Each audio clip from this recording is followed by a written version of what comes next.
नमस्कार। ये रामायण कथा पूरी तरह से श्रीमद् वाल्मीकि रामायण के ऊपर आधारित है। यदि आप इसका निरंतर श्रवण करते रहना चाहते हैं तो इस चैनल को सब्सक्राइब ज़रूर कर लें और आगे आने वाली सभी पॉडकास्ट के नोटिफिकेशन के लिए बेल आइकन को भी ज़रूर से प्रेस कर दें। अब हम सुनेंगे 31वां सर्ग। श्री राम लक्ष्मण तथा ऋषियों सहित विश्वामित्र का मिथिला को प्रस्थान तथा मार्ग में संध्या के समय सोनभद्र तट पर विश्राम। तदंतर विश्वामित्र के यज्ञ की रक्षा करके कृतकृत्य हुए श्री राम और लक्ष्मण ने उस यज्ञशाला में ही वो रात्रि बिताई। उस समय वे दोनों वीर बड़े प्रसन्न थे। उनका हृदय हर्षोल्लास से परिपूर्ण था। रात्रि बीतने पर जब प्रातः काल आया तब वे दोनों भाई पूर्वाहन काल के नित्य नियम से निवृत्त होकर विश्वामित्र मुनि तथा अन्य ऋषियों के पास साथ साथ गए।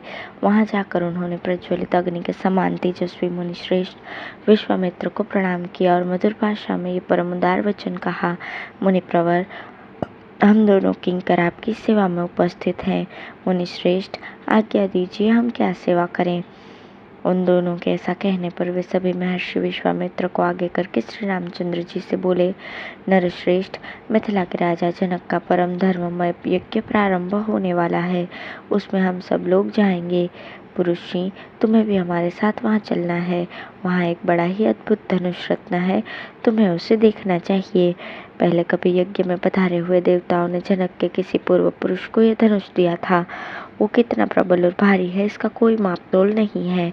वो बहुत ही प्रकाशमान एवं भयंकर है। मनुष्यों की तो बात ही क्या है, देवता, गंधर्व, असुर तथा राक्षस भी किसी तरह उसकी प्रत्यंचा नहीं चढ़ा पाते। उस धनुष की शक्ति का पता लगाने के लिए कितने ही महाबली राजा और राजकुमार आए, किंतु कोई भी उसे चढ़ा न सके। वहां चलने से तुम महामना मिथिला नरेश के उस धनुष को तथा उनकी परम अद्भुत यज्ञ को भी देख सकोगे। नरश्रेष्ठ, मिथिला नरेश ने अपने यज्ञ के फल रूप में उस उत्तम धनुष को मांगा था। अतः संपूर्ण देवताओं तथा भगवान शंकर ने उन्हें वो धनुष प्रदान किया था। उस धनुष का मध्य भाग जिसे मुट्ठी से पकड़ा जाता है बहुत ही सुंदर है। रघुनंदन, राजा जनक के महल में वो धनुष पूजनीय देवता की भांति प्रतिष्ठित है और नाना प्रकार के गंध, धूप तथा अगरु आदि सुगंधित पदार्थों से उसकी पूजा होती है। ऐसा कहकर मुनिवर विश्वामित्र जी ने वन देवताओं से आज्ञा ली और ऋषि मंडली तथा राम लक्ष्मण के साथ वहां से प्रस्थान किया। चलते समय उन्होंने वन देवताओं से कहा, मैं अपना यज्ञ कार्य सिद्ध करके इस सिद्धाश्रम से जा रहा हूँ। गंगा के उत्तर तट पर होता हुआ हिमालय पर्वत की उपत्यका में जाऊंगा। आप लोगों का कल्याण हो। ऐसा कहकर तपस्या के धनी मुनि श्रेष्ठ कौशिक ने उत्तर दिशा की ओर प्रस्थान आरंभ किया। उस समय प्रस्थान के समय यात्रा करते हुए मुनिवर विश्वामित्र के पीछे उनके साथ जाने वाले ब्रह्मवादी महर्षियों की 100 गाड़ियां चली। सिद्धाश्रम में निवास करने वाले मृग और पक्षी भी तपोधन विश्वामित्र के पीछे पीछे जाने लगे। कुछ दूर जाने पर ऋषि मंडली सहित विश्वामित्र ने उन पशु पक्षियों को लौटा दिया। फिर दूर तक का मार्ग तय कर लेने के पश्चात जब सूर्य अस्ताचल को जाने लगे तब उन ऋषियों ने पूर्ण सावधान होकर सोनभद्र के तट पर पड़ाव डाला। जब सूर्यदेव अस्त हो गए तब स्नान करके उन सब ने अग्निहोत्र का कार्य पूर्ण किया।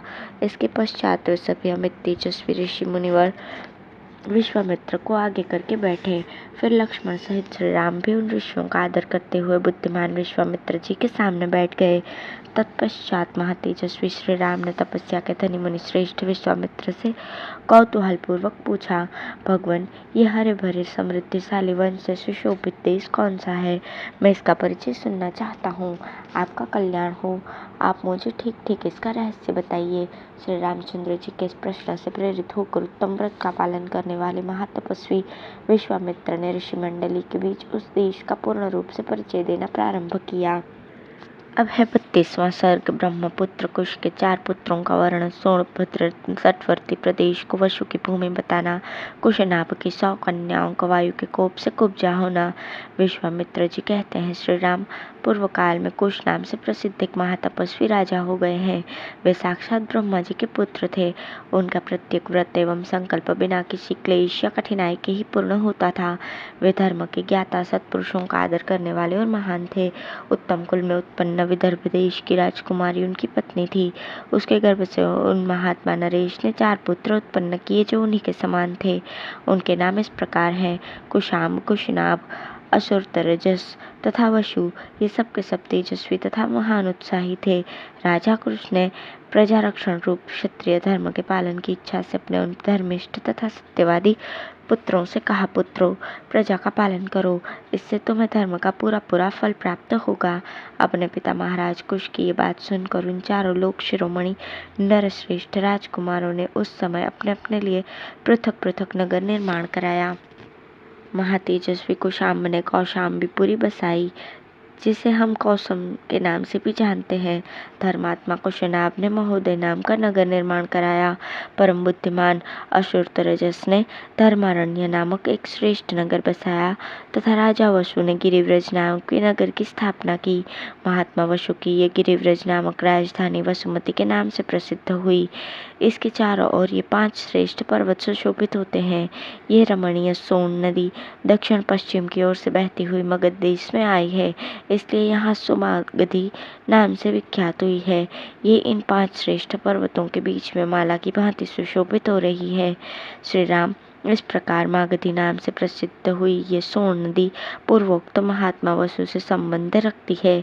रघुनंदन, ये दक्षिण पश्चिम से आकर पूर्वोक्त दिशा की ओर प्रवाहित हुई है। इसके दोनों तटों पर सुंदर क्षेत्र हैं, अतः ये सदा शस्य मालाओं से अलंकृत रहती है। रघुकुल को आनंदित करने वाले श्री राम धर्मात्मा राजर्षि कुशनाभ ने घृताची अप्सरा के गर्भ से परम उत्तम 100 कन्याओं को जन्म दिया। वे सब की सब सुंदर रूप लावण्य से सुशोभित थीं। धीरे धीरे युवावस्था ने आकर उनके सौंदर्य को और भी बढ़ा दिया। रघुवीर, एक दिन वस्त्र और आभूषणों से विभूषित होकर वे सभी राजकन्याएं उद्यान भूमि में आकर वर्षा ऋतु में प्रकाशित होने वाली विद्युन्मालाओं की भांति शोभा पाने लगी। सुंदर अलंकारों से अलंकृत हुई वे अंगनाएं गाती बजाती और नृत्य करती हुई वहां परम आनंद प्रमोद में मग्न हो गईं। उनके सभी अंग बड़े मनोहर थे। इस भूतल पर उनके रूप सौंदर्य की कहीं भी तुलना नहीं थी। उस उद्यान में आकर वे बादलों की ओट में कुछ कुछ छुपी हुई सितारिकाओं के समान शोभा पा रही थी। उस समय उत्तम गुणों से संपन्न तथा रूप और यौवन से सुशोभित उन सब राजकन्याओं को देखकर सर्वस्वरूप वायु देवता ने उनसे इस प्रकार कहा, सुंदरियों, मैं तुम सबको अपनी प्रेयसी के रूप में प्राप्त करना चाहता हूँ। तुम सब मेरी भार्याएं बनोगी। अब मनुष्य भाव का त्याग करो और मुझे अंगीकार करके देवांगनाओं की भांति दीर्घायु प्राप्त करो। विशेषतः मानव शरीर में जवानी कभी स्थिर नहीं रहती, प्रतिक्षण क्षीण होती जाती है। मेरे साथ संबंध हो जाने पर तुम लोग अक्षय यौवन प्राप्त करके अमर हो जाओगी। अनायास ही महान कर्म करने वाले वायुदेव का ये कथन सुनकर वे 100 कन्याएं अवहेलना पूर्वक हंसकर बोली, सूर्यश्रेष्ठ, आप प्राणवायु के रूप में समस्त प्राणियों के भीतर विचरते हैं, अतः सबकी मन की बातें जानते हैं। आपको ये ज्ञात होगा कि हमारे मन में आपके प्रति कोई आकर्षण नहीं है। हम सब बहनें आपके अनुपम प्रभाव को भी जानती हैं, तो भी हमारा आपके प्रति अनुराग नहीं है। ऐसी दशा में ये अनुचित प्रस्ताव करके आप हमारा अपमान किस लिए कर रहे हैं? देव, हम सब की सब राजर्षि कुशनाभ की कन्याएं हैं।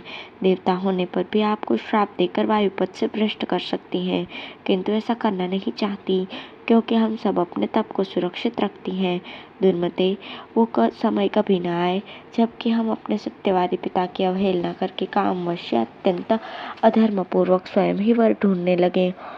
हम लोगों पर हमारे पिताजी का प्रभुत्व है, वे हमारे लिए सर्वश्रेष्ठ देवता हैं। पिताजी हमें जिसके हाथ में देंगे वही हमारा पति होगा। उनकी ये बात सुनकर वायुदेव अत्यंत कुपित हो उठे। उन ऐश्वर्यशाली प्रभु ने उनके भीतर प्रविष्ट होकर सब अंगों को मोड़कर टेढ़ा कर दिया। शरीर मुरझाने के कारण वे कुबड़ी हो गईं। उनकी आकृति मुट्ठी बंधे हुए एक हाथ की बराबर हो गई। वे भय से व्याकुल हो उठी। वायुदेव के द्वारा कुबड़ी की हुई उन कन्याओं ने राजभवन में प्रवेश किया। प्रवेश करके वे लज्जित और उद्विग्न हो गईं।